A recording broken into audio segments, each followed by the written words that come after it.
Assalamualaikum warahmatullahi wabarakatuh, sahabat sekalian. Kita melihat perkembangan berita politik kali ini, ya, salah satu anggota koalisi Indonesia Maju, yaitu PBB, dalam hal ini disampaikan oleh Ketua Umumnya Profesor Dr. Yusril Iza Mahendra, mengatakan bahwa putusan MK cacat hukum.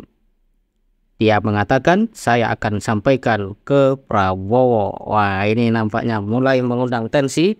Dan seperti kita ketahui, akhirnya publik memahami bahwa benar upaya daripada gugatan usia capres dan cawapres pada akhirnya dilihat oleh masyarakat sebagai sebuah, katakanlah, ya, dalam tanda kutip, rekayasa untuk memuluskan anak sang presiden maju sebagai cawapres.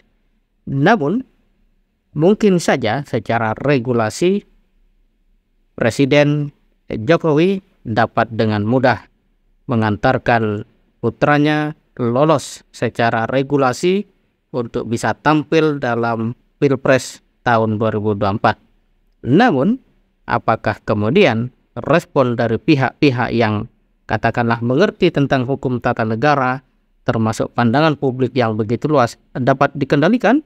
Inilah yang kita sebut bahwa kekuasaan manusia, bagaimanapun kuatnya, selalu ada batasnya. Dan manusia tidak mungkin mengontrol pikiran dan respon orang-orang atau masyarakatnya sendiri. Tidak jauh-jauh, Yusril sudah mengatakan bahwa putusan MK cacat hukum. Sahabat sekalian, kenapa kemudian Profesor Yusril menyebut bahwa putusan MK itu cacat hukum?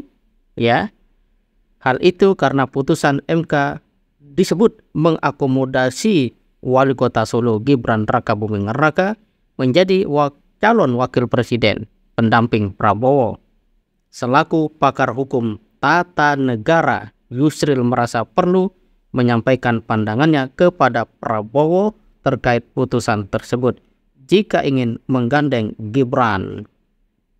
Ada ketua-ketua partai diberikan kesempatan untuk bicara.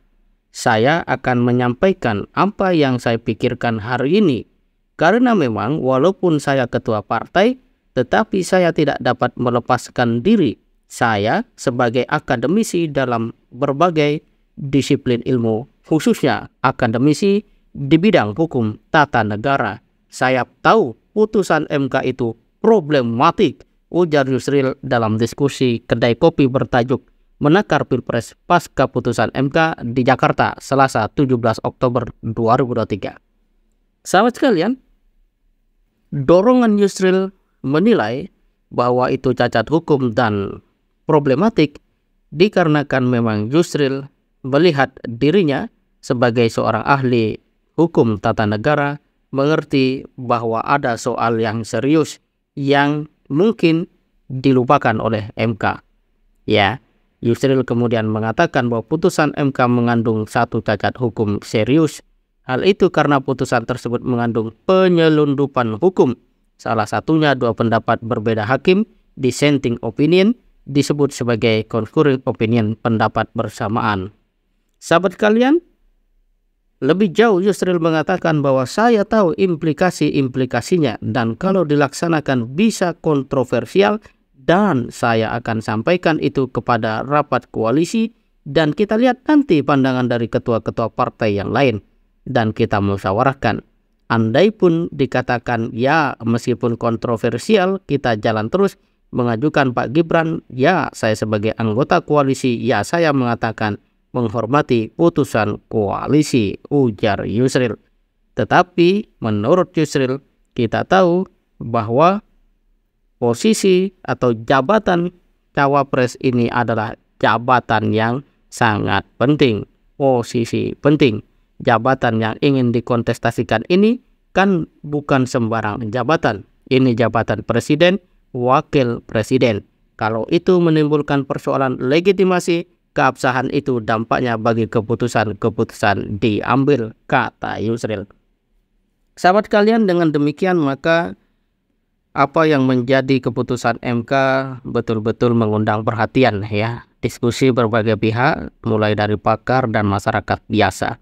Kalau kita perhatikan, Yusril dalam hal ini ya berdiri sebagai seorang ahli hukum tata negara, tampaknya ingin memberikan peringatan kepada Koalisi Indonesia Maju, terkhusus Prabowo, bahwa ada langkah-langkah penting yang harus diperhatikan.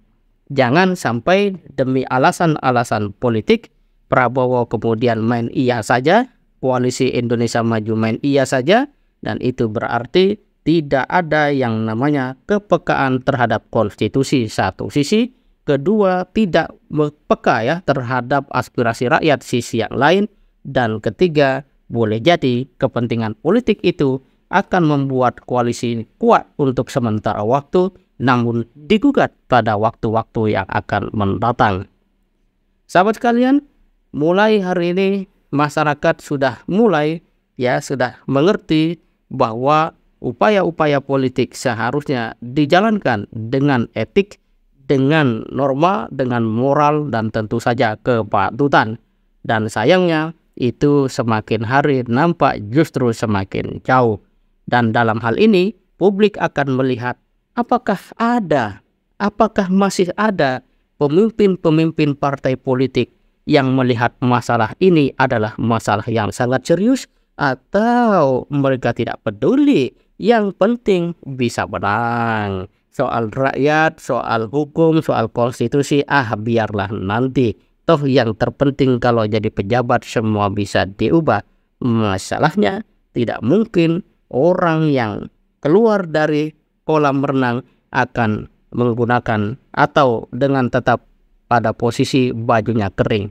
Dalam pengertian yang lain, orang yang sudah tercebur dalam cara berpikir yang keliru dan dia rela mematikan nuraninya demi kepentingan katakan politik, maka akan sulit bagi dirinya untuk betul-betul berpikir secara independen.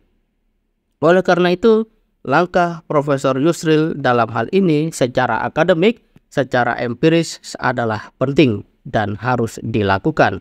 Namun konsekuensinya, jika ternyata nanti Prabowo mengambil Gibran sebagai cawapres, sangat ideal jika Yusril bersama PBB mengatakan keluar dari Koalisi Indonesia Maju. Tetapi apakah kata menghormati itu bermakna letterlek dari seorang Profesor Yusril?